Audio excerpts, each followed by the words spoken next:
Certa vez, sofri um acidente terrível. Eu estava voltando do trabalho para casa, mas os elevadores estavam fora de serviço. Tive que descer 6 lances de escada e depois de um turno de 12 horas não estava prestando atenção. Tive uma queda terrível e quando abri os olhos mal conseguia respirar e podia ver minha mão se contorcer no canto do olho. Levei um momento para perceber que aquela mão era minha. Não conseguia sentir meus dedos e em alguns segundos passei de voltando para casa para quase morto. Observei minha respiração condensada entre os ladrilhos de pedra. Não conseguia sentir nada além de uma dor surda irradiando pela minha espinha. Quanto mais eu pensava nisso, mais meu pulso martelava e mais tonto eu me sentia. Eu estava sangrando, mas não conseguia ver ou sentir de onde sangrava. Não conseguia gritar por ajuda. Era como se meus pulmões estivessem atrasados. Eu não sabia onde uma respiração começava e a outra terminava. Por sorte, meu colega Andrew estava trabalhando até tarde. Ele me encontrou e ficou comigo até os médicos chegarem. Daquele ponto em diante, aparentemente fiquei sozinho naquele andar por cerca de 20 minutos. Tive sorte de estar vivo. Não foi uma fratura completa no pescoço, mas foi uma fratura grave. Tive que passar por inúmeras cirurgias. Graças a Deus, aconteceu na propriedade da empresa, então eu estava totalmente segurado. Não só recebi o melhor tratamento possível que o dinheiro podia pagar, mas eles também autorizaram quaisquer pagamentos adicionais para praticamente qualquer coisa que meu médico recomendasse. Mas apesar disso, eu estava um caco. Olhando para trás, naquela época, eu mal estava vivo. Eu estava apenas esperando a vida voltar, mas isso nunca aconteceu. Eu melhorei, mas eles perceberam logo de início que eu estava sofrendo danos na raiz nervosa. Fiquei praticamente paralisado na perna direita. Havia alguns outros problemas que surgiam de vez em quando, mas nada que ameaçasse minha vida. Apenas pequenas coisas, como uma dor aleatória no meu dedo anelar, ou houve um estalo enquanto eu bocejava. Mas chegar à conclusão de que eu não iria me recuperar totalmente foi devastador. Parecia que meus melhores dias tinham ficado para trás. Cada palavra reconfortante era como uma alfinetada sarcástica. Com o tempo, eu me recuperei. Passei de uma cadeira de rodas para muletas e depois para uma bengala ao longo de 1 ano e meio. Mas não importava o que eu usasse, a dor estava sempre lá. Aquela dor surda e latejante irradiando por todo o meu corpo. E de vez em quando eu sentia a falta de ar ao me levantar, me trazendo de volta aquela memória do meu rosto pressionado contra o chão, observando minha respiração superficial condensar nos ladrilhos de pedra. Enquanto eu tentava voltar ao trabalho e me resignar a uma nova normalidade, sempre havia aquela sensação incômoda no fundo da minha mente. Eu estava vivendo uma vida inferior. Então, enquanto eu mantinha as aparências, eu estava ressentido com o que eu tinha me tornado. Então, durante os intervalos para o almoço e inúmeras madrugadas, eu me vi vasculhando artigos médicos, opiniões de especialistas e jornais detalhando tratamentos experimentais. Nada decisivo, não havia truques secretos. Não importava se eu tinha sempre a gastar os 100 milhões. Simplesmente não havia como melhorar magicamente. Então eu procurei mais medicinas alternativas, vídeos obscuros do YouTube, tudo de suplementos nutricionais à cura pela fé. Mas era tudo baboseira. Nada me apontava para uma solução. Depois de meses de buscas obsessivas e consultas, tudo que consegui foram recomendações de analgésicos. Não havia mais nada. Então chegou uma noite de final de setembro que me colocou em um novo caminho. Eu estava navegando no blog de uma mulher que passou por uma experiência parecida com a minha e ela estava documentando as muitas lutas que enfrentou ao longo do caminho. Passei algumas horas lendo seus pensamentos e assistindo alguns vídeos curtos quando notei algo em uma de suas sessões de comentários. Raramente havia algum comentário, mas este se destacou. Dizia apenas "S pés quebra". Isso poderia significar muitas coisas, mas para mim soou como uma medicação. Eu já tinha ouvido sobre quase todas aquelas naquele momento. Eu tinha um quadro branco com uma lista das 250 principais soluções charlatescas que eu tinha ouvido, e essa não estava lá. Embora eu estivesse cético, ainda era outra pista. Não houve respostas referenciando sobre isso, não houve vídeos em resposta e a conta não tinha outros comentários. Tudo o que eu tinha para pesquisar era S pés quebra. E o apelido do usuário que comentou isso. Lúvia é espanhol para chuva. Imaginei que eu poderia ser algum tipo de suplemento ou medicamento não registrado. Então, segui a pista. Procurei por todos os tipos de combinações de chuva, pescoço quebrado, IS pés quebra e um monte de outros tópicos. Levei dias, mas uma combinação de palavras me fez descer por uma toca de coelho que me apontou para uma pista. Era um daqueles sites onde você podia secretamente classificar o seu local de trabalho. Alguns trabalhadores descontentes classificaram o empregador deles particularmente baixo. Não houve menções a S pés quebra, mas acha que o algoritmo se agarrou a ele por outro motivo. Eles escreveram assim: minha supervisora tem sido uma megera desde o acidente. Horas extras constantes e não remuneradas, ameaças e acusações. Ela está descontando em todo mundo. Não me importo se ela está numa cadeira de rodas. Ela está afundando este departamento sozinha. Então, no final da análise, um adendo, adicionando cerca de 2 meses após a publicação inicial. Edite. Ela saiu da cadeira de rodas, mas continua uma megera. Não trabalhem aqui. Não demorou muito para eu pesquisar sobre esta empresa e um nome imediatamente me chamou a atenção. Supervisora Rain Clowie. Era um tiro no escuro, mas parecia que essa Rain tinha superado uma lesão grave. Talvez houvesse algo ali. Eu poderia dar uma passada na hora do almoço e ver o que dava. No dia seguinte, fui procurar Rain. A pista era fraca, mas senti que precisava tentar. Quando cheguei, vi um grupo de pessoas saindo do prédio. Todos vestiam roupas formais em preto e branco, com gravatas de uma única cor. Havia algumas mulheres entre eles e uma em particular parecia receber um certo tipo de distância dos outros. Ela estava na casa dos 50 e era a única usando um lenço grande. Apostando tudo, me aproximei dela. Com licença, eu disse. Você é a Rayane? Ela levantou os olhos para mim. Tinha olhos azul escuros da mesma cor do broche de girassol preso ao lenço. Ergueu uma sobrancelha, diminuiu o passo. E se eu for? Perguntou. Eu tenho uma pergunta sobre um comentário que você fez. Ela revirou os olhos e virou-se para ir embora. Dizia algo como pesquiebra.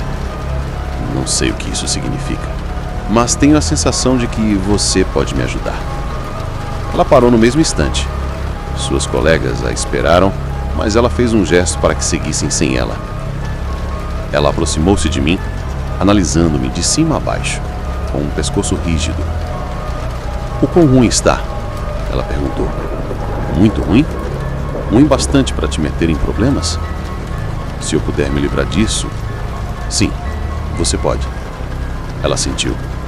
Sim, dá para consertar isso. Ela me convidou para almoçar, me fazendo algumas perguntas pessoais. Contei a ela sobre meu acidente e os problemas persistentes que eu tinha. Ela, por sua vez, falou sobre ter sido atropelada por um carro.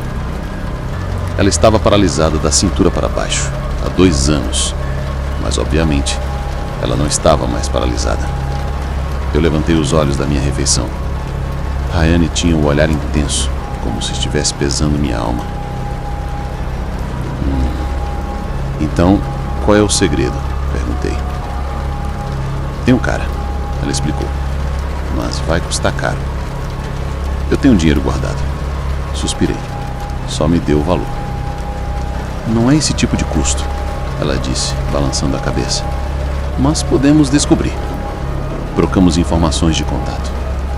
Quando saí, a dor na minha perna estava pior do que nunca. A perspectiva de me livrar daquela dor meio que... Era como ter um corte na ponta da língua. Você não consegue parar de cutucar quando sabe que está ali. Naquela noite, quando fui dormir, recebi uma mensagem de texto. Um horário e um lugar, sem mais detalhes.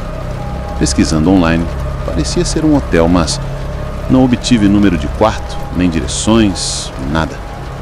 No dia seguinte, fui direto do trabalho para o hotel. Eu estava vestido com um blazer casual de negócios e esperava que eles não olhassem muito para minha bengala. Mas, obviamente, se essas pessoas trabalhavam com pessoas que sofreram acidentes, as chances eram que eles nem notassem a bengala. Mas por que tanto segredo? Cheguei ao hotel por volta das 18 horas, um lugar bem chique, pelo menos 4 estrelas.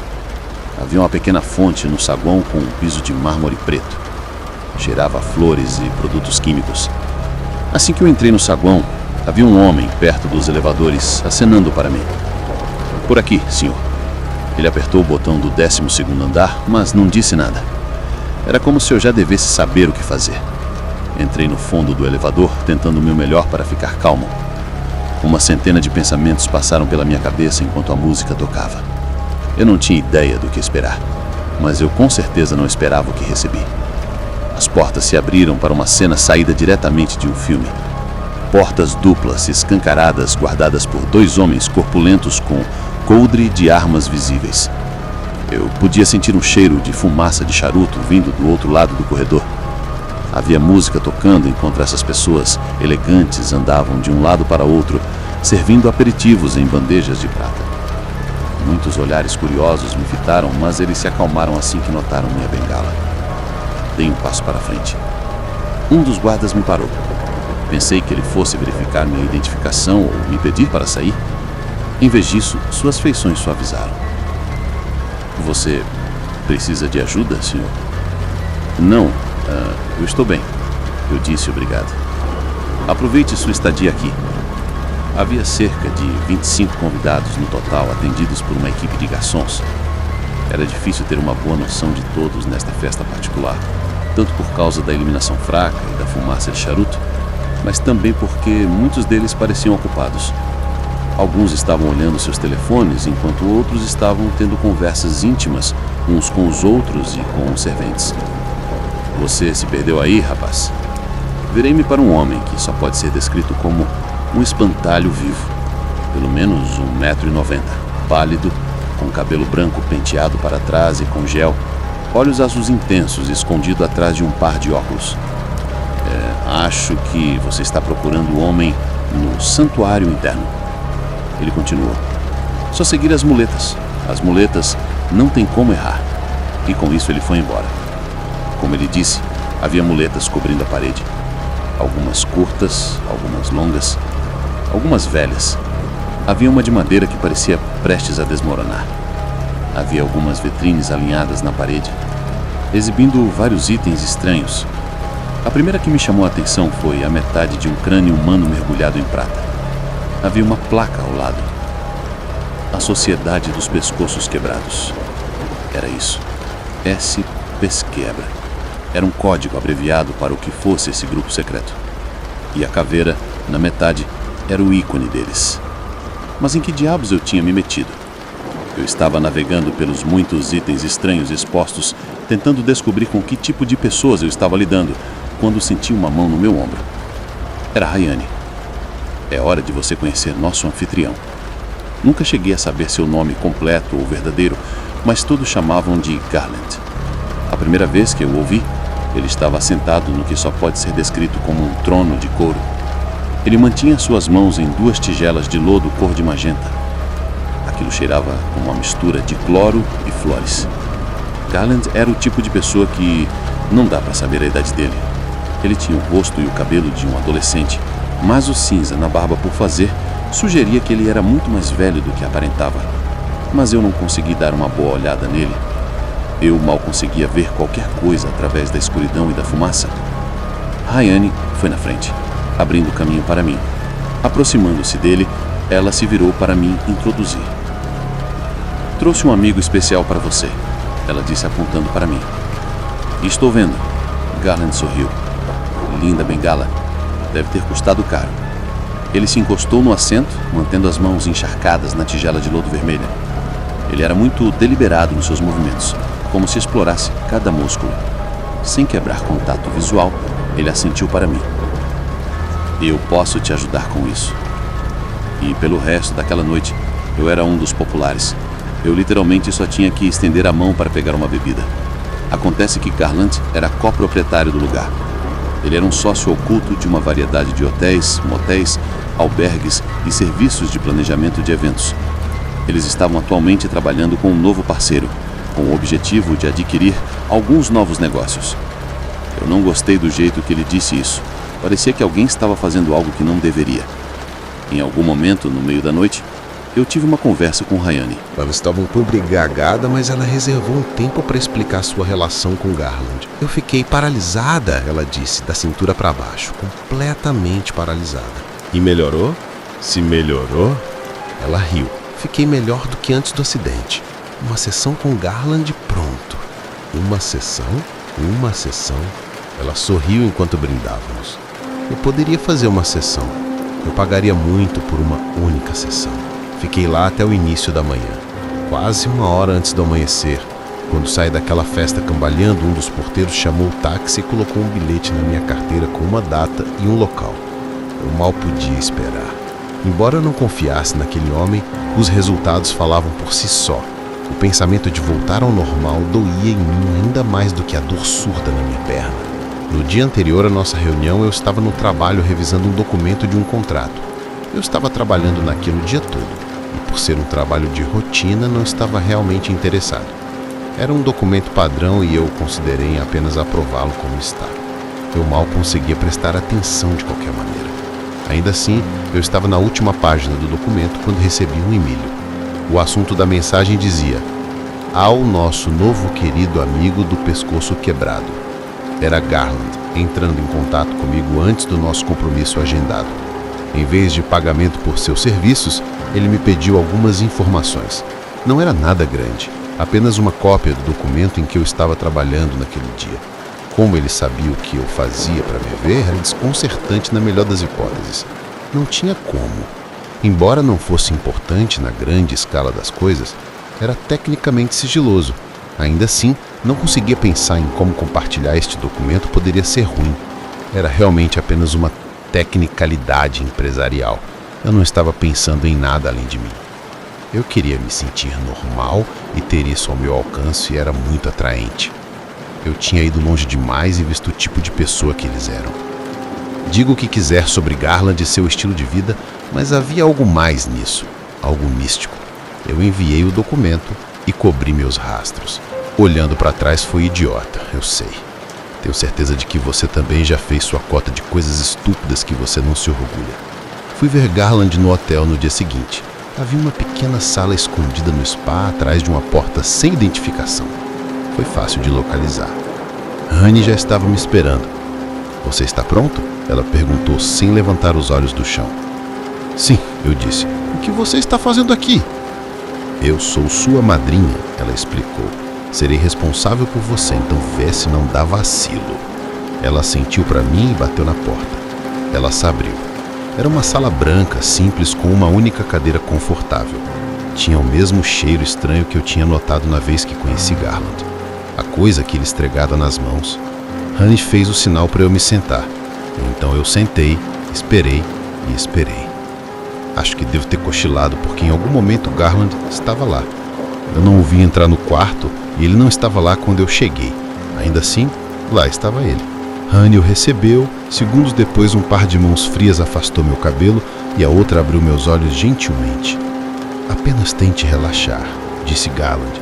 Isso não vai levar nenhum minuto. E realmente não levou. É difícil explicar sensação. Foi como afundar na cama, sendo levado para o sono conscientemente. E como se eu tivesse dormido uma noite inteira depois de um grande jantar, minhas articulações relaxaram e toda a dor simplesmente desapareceu. Conforme a dor na minha perna evaporava, eu quase chorei. Senti o toque no meu ombro e quando abri os olhos, era só eu ali, sozinho na sala branca. E eu me senti bem. Os próximos dias foram incríveis. Eu poderia literalmente dançar o caminho todo para o trabalho se quisesse. Eu dormia melhor, a comida tinha um gosto melhor, meu cabelo parecia mais grosso e a minha pele ficou um pouco brilhante. Tudo estava simplesmente melhor. A única coisa que notei foi que o músculo da minha perna ainda estava um pouco fora do lugar. Era como se o dano ainda estivesse lá, mas escondido. Fiquei tão agradecido. Eu faria qualquer coisa se Garland viesse me pedir. E não demorou muito para que ele realmente fizesse isso. Outro e-mail recebido, dessa vez pedindo uma série de documentos sobre nosso próximo projeto na empresa. Coisas secretas, do tipo que eu poderia ir para a cadeia se vazasse essas informações. E embora eu estivesse agradecido, não tinha a intenção de me incriminar. Garland não gostou disso, nem um pouco. Recebi outra mensagem daquele endereço de e-mail. Posso tirar tudo de volta? Você tem 10 minutos. Eu não sabia no que acreditar, mas considerando quão poderosamente eu tinha me livrado daquela dor, não me surpreenderia se fosse tão simples devolver-me. Naquele ponto, eu ainda achava que era algum tipo de medicina alternativa. Talvez fosse esse o golpe, ter que voltar sempre para pegar mais. De qualquer forma, eu não ia deixar tudo pro lixo. Eram apenas palavras no papel, não poderia me machucar. Além disso, havia muitas pessoas naquela festa que provavelmente conspiraram junto com Garland por um longo tempo, e elas pareciam bem. Então eu justifiquei repetidamente, tentando fazer para ser uma boa ideia. Então sim, eu enviei a ele o que ele queria. Segundos depois, fui convidado de volta para o hotel. E foi mais ou menos assim que aconteceu por um tempo. Garland me visitava e eu mandava cópias para ele. Ele me convidava para o hotel para praticamente qualquer coisa que eu quisesse. E sim, eu sabia que era ruim, mas me sentia incrível. Era impossível me sentir mal sobre as minhas escolhas quando tudo no meu corpo gritava para mim que essa era a coisa certa a se fazer. Eu pude participar de todos os tipos de reuniões entre Garland e alguns outros do pescoço quebrado. Eles estavam falando sobre alugar um hotel para algo que chamavam de Reunião da Tribo da Colina Azul. Parecia um evento como qualquer outro, mas a maneira como falavam sobre isso fazia parecer obscuro pra caramba.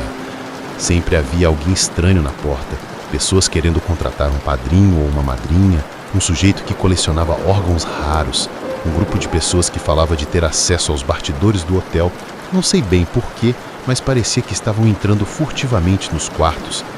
Essas pessoas eram suspeitas e eu estava bem com isso. Era como uma droga e eu não conseguia me conter. Parecia que meu corpo estava em melhores condições do que nunca, e ainda assim eu escorregava de vez em quando. Minha perna estava realmente bem. Só parecia que estava. Eu via isso nas outras pessoas também. Honey, por exemplo, assim que ela tirava o cachapo, sua cabeça balançava para trás e para frente como se seus músculos não a sustentassem. Outras pessoas na sociedade tinham uma variedade de problemas, mas Garland os ajudou a esquecer. Um cara tinha um joelho invertido, como um avestruz. Havia uma mulher que tinha um braço que ela podia torcer e virar do jeito que quisesse. Caramba, até os porteiros pareciam ter problemas.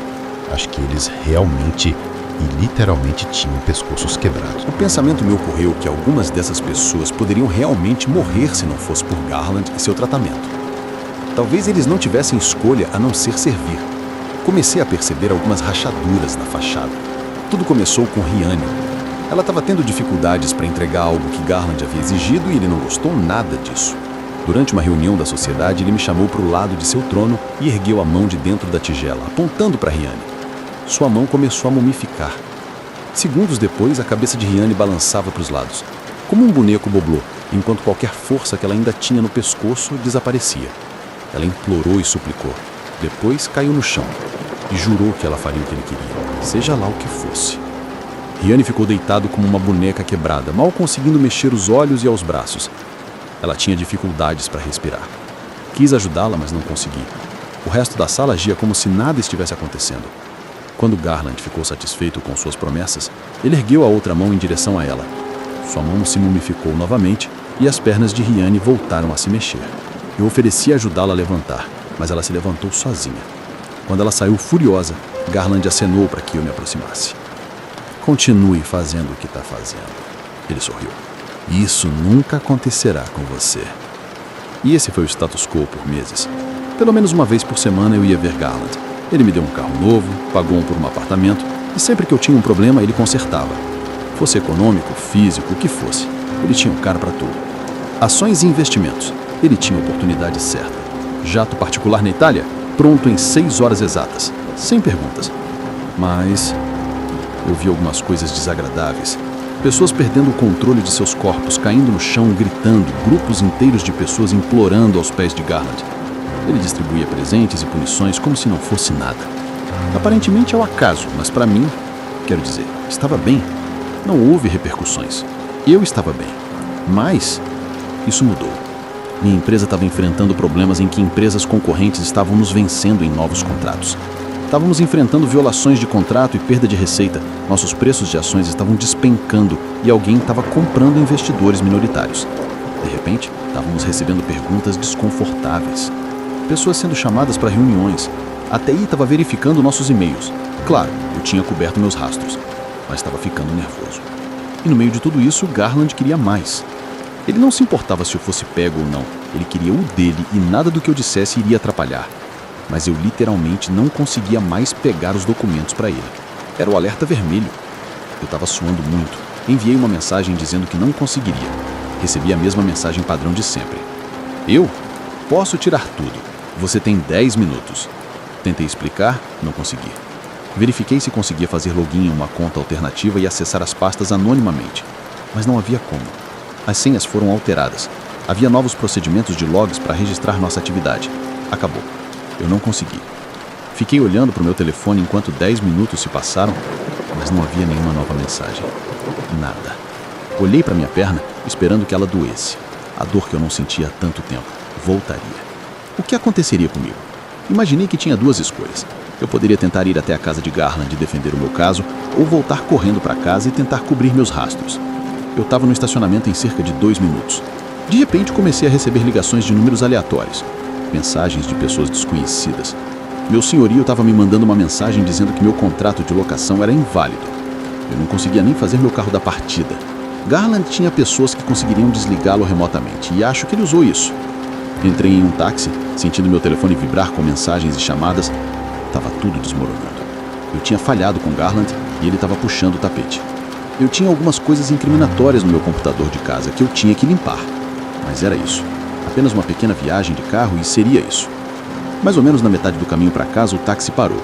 Ele simplesmente parou no acostamento da rodovia. O motorista se recostou. Estou de vacaciones, ela disse. Meu supervisor disse que estou de vacaciones. Foda.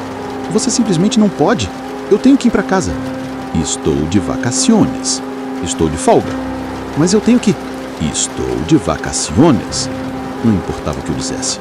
Eu estava perdido. Eu saí e no momento em que meus pés tocaram o asfalto, ele saiu em disparada.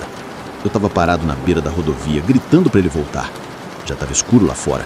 E tudo que eu via em carros anônimos, passando a 120 km por hora. Eu mal conseguia navegar em nada no meu telefone. Continuava recebendo pops. Eles tinham evoluído de mensagens para spam constante. Minha conexão de internet também estava inativa. Garland estava fazendo de tudo para mostrar sua desaprovação. Consegui chegar a um restaurante mais baixo na estrada, um lugar antigo com uma capacidade de cerca de 12 pessoas no máximo. Havia apenas um punhado de outras pessoas lá, a maioria caminhoneiros. Corri entrando perguntando se eu podia pegar um telefone emprestado para chamar um táxi. Os outros 2 clientes me seguiram com os olhos, sem saber o que fazer comigo. A dona não pareceu se importar. Ela sabia que eu estava tendo um dia, ela pegou o telefone e discou um número. Mal tive tempo de me sentar antes de ver sua expressão mudar. Alguém estava ligando para ela. Provavelmente eu estava sendo traqueado. Ela se virou para mim, olhando para um buraco na porta da cozinha. Ela balançou a cabeça e me disse que sentia muito. Momentos depois, ela estava fora da porta e as luzes se apagaram. 3 homens entraram no restaurante. Os 2 caminhoneiros olharam para eles, depois para mim, e saíram imediatamente. Quando a porta da frente fechou, ouvi o clique de um bastão se desdobrando. Por um momento tudo ficou quieto. Tentei expor meu caso lentamente. Eu não consegui chegar lá. Me desculpe. Não é bom o suficiente. Um deles se aproximou de mim segurando o bastão em minha direção, como um bastão ponteiro. Ele cutucou meu peito. Eu podia sentir meu coração batendo através das minhas roupas, como se tentasse afastá-lo. Se você quer voltar, vai ter que se esforçar mais. Eu tô fora, eu disse. Eu não consigo. Eu tô fora. Tem certeza disso? Eu não quero ser um problema. Os 3 homens se olharam e ao vê-los melhor pude ver que eram homens bons, mas no bolso de Garland. Um tinha um pescoço como um boneco parecido com Rihanna. Outro tinha esses nós no braço até o olho, algum tipo de dano nervoso. E o terceiro, o cara com o bastão, seus olhos eram brancos, pálidos, como se ele fosse supostamente cego, mas ele claramente não era. Ele vai arruinar sua vida, disse o cego. Não há dúvida nenhuma disso. Ele já fez isso. Os 3 se olharam com curiosidade e eu vi uma oportunidade. A guarda dele estava baixa. Eu tinha um tiro certo para a porta da frente. Nenhum deles havia trancado. Eu tinha que ir em frente. Eu disparei em disparada, mal conseguindo passar pelos 2 primeiros e empurrando o terceiro para longe. Voei pela porta, tropeçando no cascalho do estacionamento. Havia um único poste de luz acima, lançando o estacionamento em longas sombras. Mais ou menos 12 pessoas me esperavam do lado de fora. Algumas com as pernas e as costas tortas, uma mulher sem lábios, um homem com um ferimento aberto de bala no pescoço. Essas não eram as pessoas que você veria nas festas. Essas eram a espinha dorsal secreta que mantinha Garland e seu grupo flutuando. Esses eram os verdadeiros pescoços quebrados, um mais macabro que o outro. Eles me acercaram com facas e armas. Um carregava uma bateria de carro e cabos jogando sobre os ombros. Péssima escolha, disse o cego. Realmente péssima escolha. Tentei correr, mas já era tarde demais. Fui agarrado e empurrado para trás e o círculo se fechou. Alguém tinha um longo mal fazendo sua risada soar como um motor parando. Um golpe de cacetete na parte de trás da minha perna me colocou no chão. Não importava o que eu dissesse ou prometesse, eles não aceitariam. Essas eram as pessoas que, sem Garland e seu toque, estariam mortas ou pior. Eu era apenas um vendido com uma perna ruim. Eles tinham feito coisas muito piores para pessoas muito melhores. E eles iam fazer algo muito pior do que simplesmente machucar minha perna. Não vou entrar em detalhes do abuso de 20 minutos que vivi, os cortes, as batidas, o afogamento com gasolina, tudo de uma multidão de corpos quebrados, sorrisos tortos e risadas ofegantes. Lembro-me de uma escuridão descendo sobre mim, enquanto minha cabeça tentava desesperadamente levar sangue para o meu cérebro. Eu estava entrando e saindo da consciência, oscilando entre implorar para que acabasse ou torcer para que eu pudesse sobreviver, que algum milagre se mostrasse. Em vez disso, eu ouvi Garland. Quando as batidas pararam, sua voz ferveu até meu ouvido manchado de sangue. Eu podia te consertar, sabia? Ele disse. Se eu fizesse isso, eu podia te colocar de volta aqui. Esse é um forte incentivo. Ele deu um passo para trás. Ouvi a multidão se recompor, pronta para qualquer coisa. Mas qual o sentido? Ele suspirou. Você não é confiável, você não é nada. Ele se afastou um pouco e com isso foi embora. E através de todas as feridas ardentes e roupas mordazes, eu senti algo na minha perna. Aquele dano nervoso eterno, maçante e latejante. Fiel à sua palavra, eu estava de volta ao ponto de partida. Um dos caminhoneiros que estava no restaurante chamou a polícia, mas eles convenientemente só apareceram depois que a surra acabou. E pelo pouco que ouvi através de minhas orelhas inchadas, eles não estavam lá para me checar. Eles estavam lá por causa de uma denúncia anônima me apontando como um inquilino em violação de contrato. Eu ainda estava no hospital quando recebi a notícia. Perdi tudo. Meu emprego, meu apartamento, meu carro, meu telefone, minhas economias, diabo, até minha liberdade. Alguém tinha entregue um caso ao promotor em uma bandeja de prata. 4 anos de cadeia foi o melhor acordo que consegui. Eu poderia pegar até 12 se dependesse do tribunal. Hoje em dia essa vida ficou para trás, mas parece que foi ontem e as cicatrizes ainda estão lá. Eu sei que eu estraguei tudo. Eu sei que muito disso foi culpa minha e eu aceito isso. Estou sendo honesto. Eu pensei que poderia escapar impune. Quando você está naquela nuvem, naquele círculo interno, tudo parece certo. Não apenas fisicamente, mas socialmente. Eu vi Henny algumas vezes. Ela está de volta à cadeira de rodas. Não acho que Garland tenha apreciado seu papel como minha madrinha, mas ela ainda não saiu graças a ele. Ela ainda tem seu emprego e se recusa a falar comigo. Acho que Garland está mantendo ela na coleira curta, e se ela se sair bem, pode ter um jeito de voltar para andar.